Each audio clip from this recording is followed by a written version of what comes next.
नमस्कार दोस्तों, आज के इस खूबसूरत दिन में मैं आप सभी दोस्तों का स्वागत करता हूं। दोस्तों, मैं ये उम्मीद करके चलता हूं कि मेरा एनालिसिस आज जिस तरीके से डेटा का था वो आपको मार्केट में परफेक्ट तरीके से गाइड कर पाया होगा।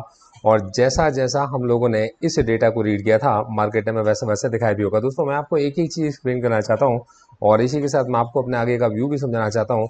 आज के मार्केट को हम लोग पूरा रैप अप करके चलेंगे, और लेकिन उसके ऊपर जाने से पहले हम सबसे पहले समझ के चलते हैं कि हम लोगों ने सीखा क्या था।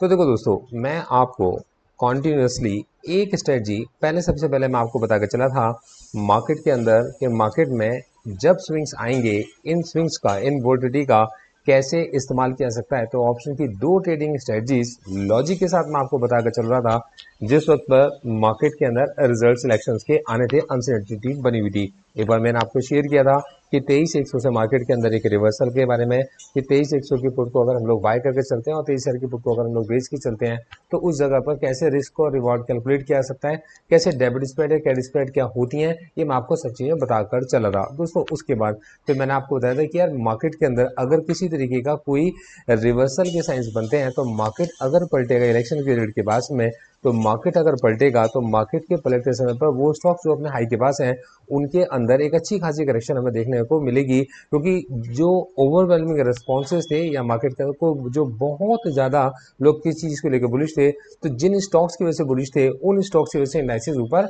गए थे। तो उन स्टॉक्स को हम लोगों ने अलग से आइडेंटिफाई किया था। और दोस्तों, वहाँ पर उस जगह पर मैंने आपको बताया था कि अगर इस समय पर देख कर चला जाए तो देखिए, मैं आपसे फिर कहूँगा मेरी कोई बाय सेल की रिकमेंडेशन ना तब थी ना अब है और ना आने वाले वक्त में कभी आपके लिए होगी, क्योंकि मैं आपके साथ वो सब कुछ शेयर कर कर चलता हूँ जिस चीज़ को मैं ऑब्जर्व कर रहा होता हूँ, क्योंकि मैं ये मान के चलता हूँ कि मैं मेरे दोस्तों के लिए एक जिम्मेदारी रखता हूँ कि मैं उनको वो सब कुछ बताकर चलूँ जो मैं ऑब्जर्व कर रहा हूँ। दोस्तों, किसी तरीके की कोई रिकमेंडेशन मेरी नहीं होती, आपके किसी प्रॉफिट में मेरा कोई हक नहीं है, आपके किसी नुकसान में मेरा कोई शेयर नहीं है। तो मेरी हमेशा कोशिश रहती है कि आप एक वाइज इन्फॉर्म डिसीजन ले पाएँ, तो उसके लिए डेटा आप समझ पाओ। तो यहाँ पर मैंने आप लोगों के साथ एक भी अपना ये शेयर किया था जो कोई रिकमेंडेशन नहीं थी। दोस्तों, इसी तरीके से फिर मैं कॉन्टिन्यूसली डेली के डेली मार्केट के बनने वाले अपने इस ट्रेंड को, मार्केट में होने वाले इन चेंजेस को और नोटिस करके चल रहा था। तो मैंने आपको 5 जून, 6 जून, 7 जून एक एक चीज़ मैंने आप लोगों को एक्सप्लेन की है। और अब मैं आपको ये समझा के चलता हूँ कि आज एग्जैक्टली मार्केट में हुआ क्या था। दोस्तों, ध्यान से समझना। दोस्तों, मेरा व्यू मार्केट के अंदर ये था कि 30 मिनट्स का टाइम फ्रेम, मार्केट 22,568 से लेकर इस जगह पर एक प्रॉफिट बुकिंग दिखा सकता है, ये कल के लिए। और दोस्तों, यहाँ मैं बड़ी इंपॉर्टेंट बात बता रहा हूँ। दोस्तों, मेरे एक मित्र हैं, दोस्तों मेरे एक मित्र हैं और मेरे एक स्टूडेंट है। दोस्तों, मैंने ये देखा है कि उनके साथ में जब भी कभी मेरा कोई डिस्कशन होता है और कोई भी बात अगर मैंने उनसे बोली होती है, वो पता नहीं कैसे मार्केट में जाकर सच हो जाती है। अब दोस्तों, इसकी वजह मतलब मैं ये नहीं कह रहा कि ऐसा मैंने कभी कहता हूँ। इसकी वजह ये कि मैं दिल से उनको कोई चीज़ बताना चाहता हूँ और वो ना मुझ पे यकीन करते हैं कि यार ये जो बंदा है ना, ये जो कह रहा है वो होगा। ऐसा उनका कहीं व्यक्तित्व है, वो ऐसा मानते हैं। तो मैं मार्केट में कुछ भी बोलने से पहले ना बहुत सोचता हूँ। दोस्तों, उनके साथ मेरा एक डिस्कशन चल रहा था। मैंने वहाँ पर उनको बताया कि यार ये जो 22,850 की कॉल है ना, इसके अंदर मेरे को थर्सडे के दिन शॉर्ट कवरिंग दिख रही है। पर हो सकता है कि इस थर्सडे को ये शॉर्ट कवरिंग ना आ पाए। तो मेरे मित्र कहते हैं आज नहीं आएगी लेकिन कल आ जाएगी। तो मैंने कहा ऐसे समय पर मार्केट 23,000 क्रॉस कर सकता है। और दोस्तों, एग्जैक्टली आज हम लोगों ने ये देखा कि इस कंसोलिडेशन के बाद मार्केट की जो चाल बनती थी वो 23,000 क्रॉस करने की बनती थी। अब दोस्तों, 23,000 के क्रॉस करते ही क्या इस जगह पे प्रॉफिट बुकिंग आनी थी? तो क्योंकि दोस्तों, ये हमारे पास में प्रॉफिट बुकिंग की जोन है और ये इसका एक्सट्रीम एंड था।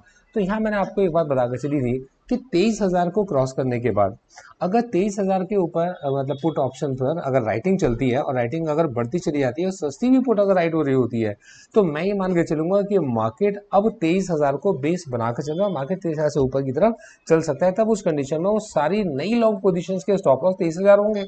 जो कॉन्सेप्ट है वो समझ में भी आता है कि जो जितनी भी नई लॉन्ग पोजीशंस बनी है उनका कॉन्सेप्ट क्या है, 23,000 उनके लिए आपके इसमें स्टॉप लॉस है। और ये नहीं कि इसके बाद उनका भी बेरिश होता है। अब वो ये समझ के चलते हैं मार्केट के अंदर कि मार्केट में वापस से हो सकता है डिप आए, लेकिन कोई भी करेक्शन अगर आता है तब हम ये देख कर चलेंगे कि उस करेक्शन के अंदर वॉल्यूम्स कैसे इमर्ज होकर आते हैं, सेल वाले या बाय वाले। तो ये हम समझ के चलेंगे। तो वो जब आएगा तब उस तरीके से मैं आपको साथ में वो भी शेयर करके चलने की कोशिश करूंगा, अगर मैं रेगुलर रह पाया तो। और रेगुलर रहने की मेरी शर्त है कि मेरी इस वीडियो के कम से कम 100 लाइक्स हो। अब देखिएगा, हमारे पास में 23,000 के पास से मार्केट के अंदर जो मार्केट ने ऊपर की चाल पकड़नी शुरू करी। और दोस्तों मैं यहाँ पर देख रहा था कि आज CNBC आवाज के ऊपर एक लगातार प्रसारण किया जा रहा था कि जिस तरीके से नेता का चुनाव करके चलेगा एनडीए का गठबंधन। दोस्तों मैं ध्यान से सोच रहा था, मैंने कहा ये जो बात कह रहे हैं ये एनडीए के गठबंधन के बारे में बात कर रहे हैं, मतलब कुछ तो कुछ ऐसा है जो मार्केट में कुछ बड़ा होने वाला है। मैंने इसको ऑब्जर्व करना स्टार्ट किया। दोस्तों मैंने जाकर लाइव प्रसारण पर जाकर इसको क्लिक किया और जाकर फिर जिसको चेक करना शुरू करा कि एग्जैक्टली पॉलिटिकल डेवलपमेंट्स किस तरीके से के हो रहे हैं और उनको की क्या बॉडी लैंग्वेज है, किस तरीके से जो मतलब पार्टी के अदर पार्टी के लीडर्स हैं। अब देखिए दोस्तों, मैं क्योंकि इतने लंबे समय तक अपने जीवन में लोगों को रीड करता आया हूं, तो मैं लोगों के सेंटिमेंट्स को पकड़ के चलता हूं। दोस्तों आज की जो रैली थी, ये रैली नीतीश रैली कहलाएगी। दोस्तों मैं आपको सच बात बता रहा हूँ, आप इस चीज़ को, मेरे फैक्ट को ध्यान दीजिएगा, आने वाला वक्त इस चीज़ को डिसाइड करके चलेगा। आप मुझे ज़रूर बताइएगा अगर कभी चीज़। दोस्तों आने वाले वक्त में अगर कभी भी इस मार्केट के अंदर कोई बड़ा करेक्शन आया तो वो तब आएगा जब नीतीश जी के मन में किसी तरीके का कोई बदलाव आएगा। क्योंकि आज की इस रैली में जो कॉन्फिडेंस शो किया, जो जान डाली है, तो जान डालने का काम है नीतीश जी ने किया। आप उनकी वीडियो को व्यू देखिएगा, मुझे ऐसा लगता है कि वो वीडियो ना वायरल होनी चाहिए। नीतीश जी ने आज जो बोला और जिस तरीके से बोला ना, वो वीडियो वायरल होनी चाहिए। मतलब उनकी एक एक बात को बहुत ध्यान से समझना चाहिए।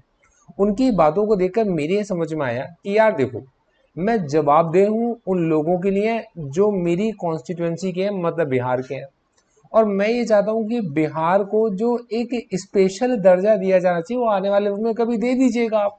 और बाकी आपको अनकंडीशनल सपोर्ट है देश के विकास के लिए, और हम सब आपके साथ में सिर्फ इसलिए हैं कि आप देश का विकास कर सकते हो और आप देश के विकास पर ध्यान दीजिए। हम हर जगह पर आपके साथ हैं, अनकंडीशनल आपके साथ हैं। दोस्तों वो जो समय था, देखो दोस्तों मैं पॉलिटिकल पार्टीज में मतलब ज़्यादा बिलीव नहीं करता और मैं ज़्यादा पॉलिटिकल मतलब चीज़ों में इन्वॉल्व होता भी नहीं हूँ, लेकिन मतलब मैं पर्सन्स की ना लैंग्वेज को समझता हूँ और मैं पर्सन्स को रीड करता हूँ। तो जो मैंने उनको रीड किया ना, उनकी बात मुझे ना साफ समझ में आती थी कि वो ये कहते थे कि यार देखो, मेरे इस समय पर मेरे प्रदेश के लिए जो ज़रूरी है वो ये कि उसका विकास हो। और मैं सिर्फ ये चाहता हूँ कि मैं वो जो विकास कर रहा हूँ उस विकास में केंद्र सरकार मेरा साथ दे। और ऐसे समय पर मतलब केंद्र सरकार का काम है पूरे देश का विकास करना, तो पूरे देश के विकास में केंद्र सरकार जैसे मर्जी विकास करे, हम हमेशा उनका साथ दे के चलेंगे। तो जब ये वर्ड्स मार्केट ने रीड किए ना दोस्तों, ये वो कैंडल थी, ध्यान से देखिए और जाकर नोट कर लीजिएगा, आप देखिएगा दोस्तों, ये वो कैंडल्स थी जहां कंसोलिडेशन बनना शुरू हुआ। और यहाँ पर मुझे ऐसा लगा दोस्तों, मैं आपको बताता हूँ आज की एक बड़ी इंपॉर्टेंट बात बताता हूँ जो आपकी समझ में थोड़ा सा आएगी। दोस्तों मैं मार्केट के अंदर अपना व्यू जो बुलिश लेकर गया था, तो वहाँ मैंने ये देखा कि मतलब कॉल्स मैंने प्रॉफिट अपना बुक कर लिया। अच्छी खासी कॉल्स मेरे पास में पड़ी थी और मैंने प्रॉफिट में बुक कर लिया, क्योंकि कुछ पोजीशंस मेरी लॉस में भी चल रही थी, मतलब उनको मैंने मैनेज कर रखा था।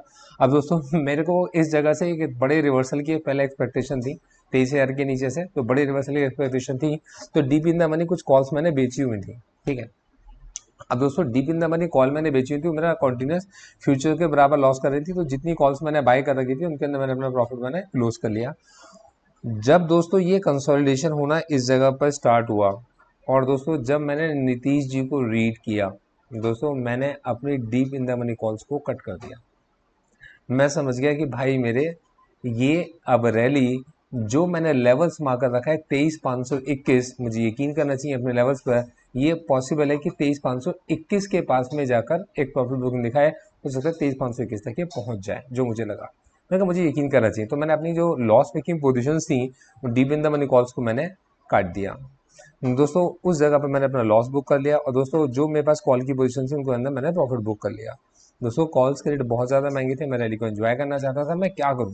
तब उस जगह पर देखिए, मैं किसी को रिकमेंड नहीं करूंगा, और क्योंकि मतलब मैं जब कभी कोई पोजीशन क्रिएट करता हूं तो मैं अपने रिस्क और रिवॉर्ड दोनों को कैलकुलेट करके ही कोई पोजीशन क्रिएट करता हूं, और उस जगह पर मैं अपनी पोजीशंस को हेज भी करके रखता हूं। तो दोस्तों ऐसे समय पर जब मुझे ऐसा लगा कि कॉल्स के प्रीमियम इतने ज़्यादा हैं कि मार्केट अगर ऊपर गया भी तब भी मेरे कॉल्स के प्रीमियम शायद उतने ज़्यादा ना बढ़ पाएँ, क्योंकि मार्केट के पास में ऑलरेडी मतलब इस समय पर ओवरवेलमिंग रिस्पॉन्स कॉल को बाय करने का चल ही रहा होगा। तब ऐसी जगह पर आप देखिएगा, किस्मत देखिएगा, मार्केट के अंदर मैंने जो मतलब यकीन करते हुए अपने व्यू पर मैंने 23,500 की deep in the money put को बेच रखा था।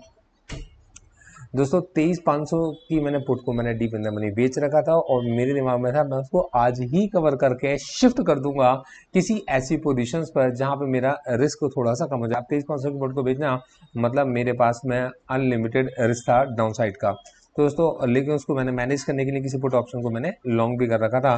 तो दोस्तों मार्केट अभी क्योंकि मैं पोजीशन क्लोज कर चुका हूं इसलिए मैं आपको बता रहा हूँ। तो मार्केट जब 23,500 के पास पहुंचने का मेरे को लग रहा था तो दोस्तों लास्ट में मैंने उसके अंदर से अपने प्रॉफिट को मैंने बुक किया। मतलब कहीं ना कहीं मेरे कोई ना कोई एक एवरेज निकल कर आया। मतलब इस रैली के अंदर मैं कोई बड़ा बेनिफिट नहीं निकाल पाया अपना, लेकिन दोस्तों उसके बाद मैंने अपनी पोजीशंस को हैज कर लिया और मुझे कहीं ऐसा लगता है कि मैं अपनी इस एनालिसिस को हमेशा अपने पास रखना चाहता हूँ, जिससे कि आने वाले वक्त में कभी मैं इसको समझूं कि यार देख मैंने उस दिन इस दिन को कैसे जिया था। तो दोस्तों मार्केट के अंदर आज की इस रैली के में जो कॉन्फिडेंस आया है उस रैली के पीछे उस कॉन्फिडेंस के पीछे का जो सबसे बड़ी वजह थी वो थी नीतीश जी का और चंद्रबाबू नायडू का आकर अपना वक्तव्य देना। और दोस्तों एक और आए थे जिनका मैं नाम नहीं जानता, व्हाइट कलर का कपड़े उन्होंने पहन रखे थे, लंबे से उनके बाल थे, इंग्लिश में उन्होंने बोला था, नाम मुझे उनका नहीं पता। मतलब ये तीन लोगों ने जब बोलना शुरू किया तो दोस्तों वो जो कॉन्फिडेंस वो जो दिख रहा था कॉन्फिडेंस, मतलब कहीं ना कहीं ऐसा लग रहा था कि आज कहीं ना कहीं नेता लोग सच बोल रहे थे कि उनका जो ऑब्जेक्टिव है वो देश का विकास करना है और वो अपने किसी हित के बारे में नहीं सोच रहे थे। मतलब आज के दिन में, अब आने वाले वक्त में मुझे पता नहीं और मैं किसी पार्टी पॉलिटिकल पार्टी का कोई पर्टिकुलर सपोर्ट भी नहीं करता, लेकिन देखो दोस्तों मुझे ये ज़रूर एनालाइज करके चलना है कि मार्केट में इस समय पर इसे पिस्टल एनालिसिस कहते हैं कि हमारे पास में पॉलिटिकल एनवायरनमेंट कैसा बन रहा है और वो हमारी इकोनॉमी के फेवर में मार्केट के फेवर में कैसा है। अब देखिए आने वाले वक्त के अंदर हम लोग देख के चलेंगे कि अब बजट पेश होगा। अब बजट किस तरीके का पेश होगा और मेरे को ऐसा लगता है कि इस बजट के अंदर जो medium class upper medium class के ऊपर ज़्यादा ध्यान दिया जाएगा। जो मतलब मैं ऑब्जर्व कर पा रहा हूँ, देखिए होने से पहले मैं आप लोगों को चीज़ें बताता हूँ कि मेरी क्या ऑब्जर्वेशंस है ना। तो दोस्तों मैं इस समय पर मेरे को ऐसा लगता है कि इस बजट के अंदर मीडियम क्लास और अपर मीडियम क्लास के ऊपर कुछ ऐसा हो सकता है। तो दोस्तों यहाँ पर मैं उन सेक्टर्स को देख रहा था जो सबसे ज़्यादा प्रभावित करते हैं अपर क्लास और अपर मीडियम क्लास को, मतलब मीडियम क्लास और मीडियम अपर क्लास को, अपर मीडियम क्लास को, अपर क्लास की बात नहीं कर रहा मैं आपसे। तो दोस्तों क्योंकि वो तो किसी भी जगह पर कुछ भी खरीद सकते हैं ना, पर मिडिल क्लास को सोचना पड़ता है, अपर मिडिल क्लास को सोचना पड़ता है। तो दोस्तों यहाँ पर मेरे को ऐसा लगता है तो मार्केट के अंदर अब जो स्विंग्स हमें देखने को मिलेंगे वो बजट के आसपास में देखने को मिलेंगे कि अब सरकार किस तरीके का बजट पेश करती है। तो दोस्तों इस समय पर 23,008 से मार्केट की एक नई चाल शुरू हुई है और दोस्तों अगर मार्केट 23,521 के ऊपर निकल गया तब आप ये समझो, तब मेरे को ऐसा लगेगा कि मार्केट में अब हमें भूल जाना चाहिए कि 22,500 या 22,000 एक इतिहास बन गए। मुझे ऐसा लगता है दोस्तों, मैं फिर ये कहना चाहूँगा मैं गलत भी हो सकता हूँ, मेरी ऑब्जर्वेशंस क्या है वो मैं आपको बता के चल रहा हूँ। तो हमारी कोई भी लॉन्ग पोजीशंस का जो स्ट्रिक्ट स्टॉप लॉस है वो 23,006 है। 23,006 के पास में के नीचे गिरने पर मेरा भी बुरे बेरिश अभी नहीं है, बाकी में जब बनेगा तो मैं बताऊंगा।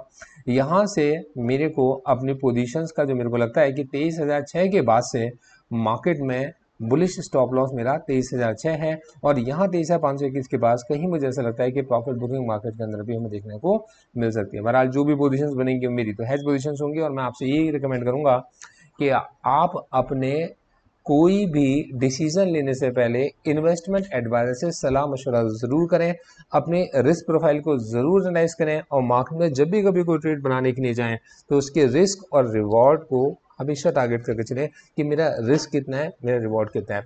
मेरे साथ जुड़े रहने के लिए, इस वीडियो को कंटिन्यूस लाइक करने के लिए मैं आपका तहे दिल से शुक्रिया अदा करता हूँ। ये सारी वीडियोस को एक चेन में देखिएगा तो आपको स्ट्रेटजीज भी समझ में आएंगी, आपको प्रॉपर हर चीज़ क्रिस्टल क्लियर मिलेगी कि आपको किस जगह पर क्या देखने को मिल रहा है या मैं क्या देख रहा हूँ, ये आपको सब समझ में आएगा। मैं किसी प्रोडक्ट का एंडोर्स नहीं कर रहा हूँ, ना मैं उसको किसी तरीके से प्रमोट कर रहा हूँ। आप अगर मेरे से जुड़ना चाहते हो तो मेरा व्हाट्सएप नंबर आप लोगों के पास में, मेरी वेबसाइट आपके पास में है और मैं हमेशा आप लोगों के टच में रहता हूँ। आप मुझसे कोई भी चीज़ डिस्कस कर सकते हो जिसके अंदर बस मैं आपको कोई रिकमेंडेशन देकर नहीं चलूंगा। Thank you so much, all the best.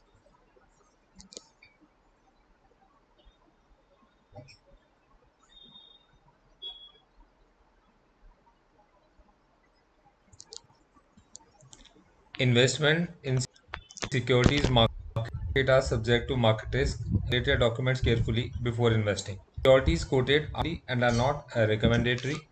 Registration granted by SEBI, membership of BASL in case of investment advisors, and certification from NISM in no way guarantee performance of the intermediary or provide any assurance of returns to investors. All disclaimers can be read on gauravsir.in. आप सभी disclaimers को gauravsir.in website पर read कर सकते हैं.